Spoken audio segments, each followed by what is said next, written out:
On day 2, while at Shira camp, I lost my way on my way to the toilet. So if you're planning to climb Mount Kilimanjaro, you must be asking yourself, what is camp life like on Mount Kilimanjaro?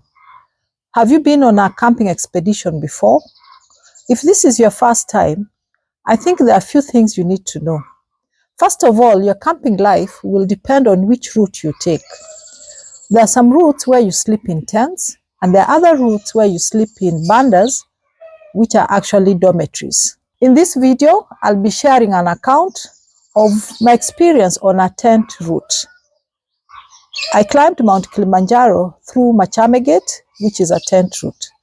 So on arrival at Machame Gate, the first thing we did was to register, and you need to have all your documentation in order, including your identification card or passport.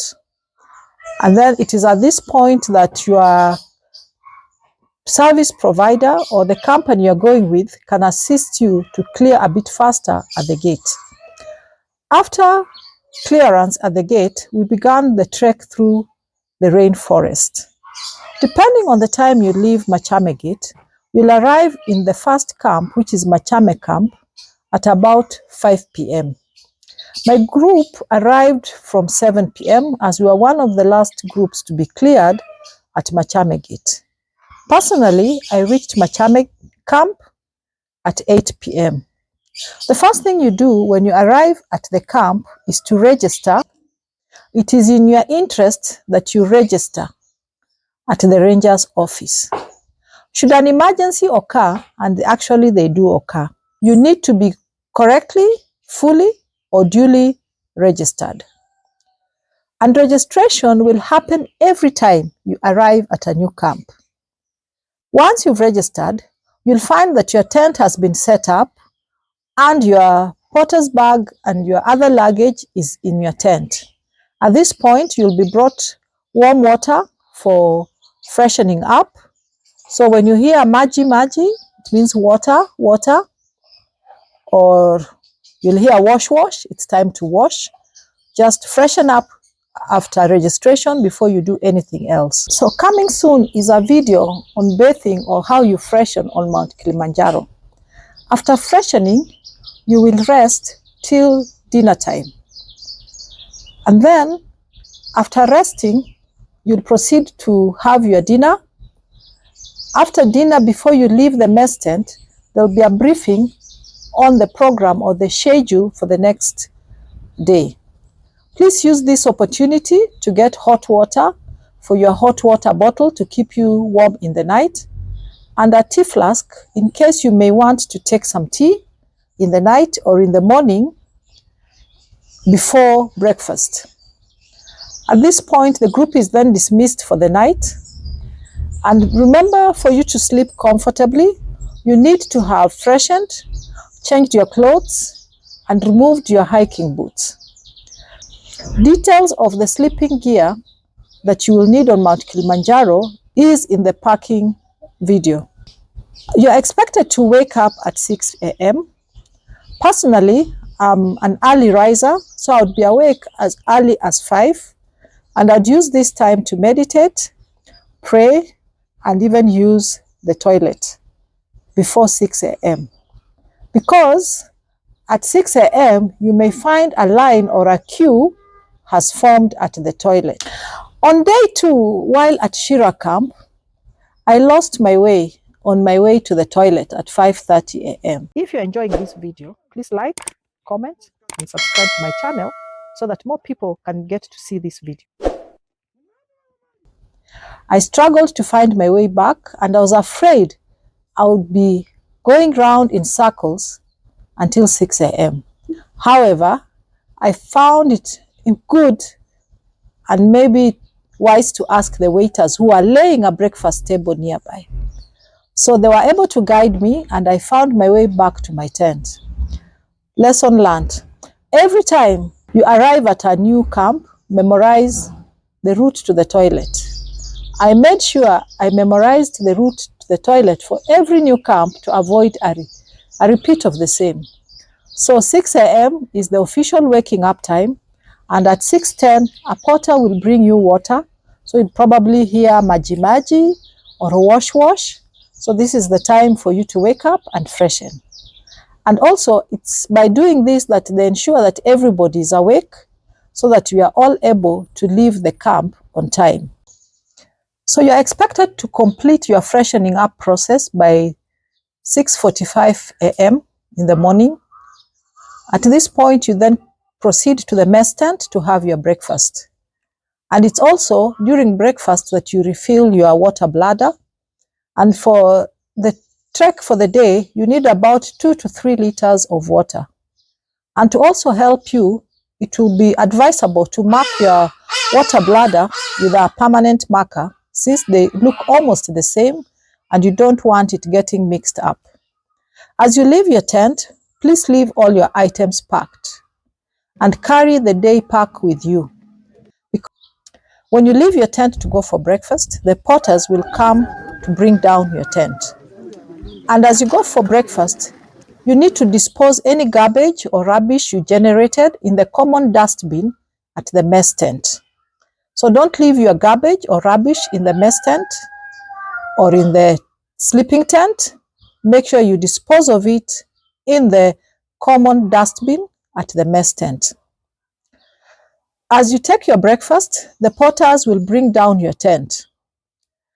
And it is also during these morning hours, as you interact with the guides and the porters, they are observing you in case you are developing sleeping sickness. So believe you me, they are very caring, they are very concerned, and they are very experienced. After breakfast, snacks for the hike or for your stops on the hiking route will be given to you. And by about 8 a.m., most people are ready, and it's at this time that you have stretching and briefing. In my group, most of the days we left camp between 8:30 and 9:30. And we were encouraged to maintain a steady pace while trekking. And one of the things that I saw that was interesting was walking in a single file or in a single line. Walking in a line brought back memories of my experience in paramilitary training 36 years ago. I really didn't know this would ever happen again in my life, and it was quite a nice time to remember all the good time we'd had in paramilitary training.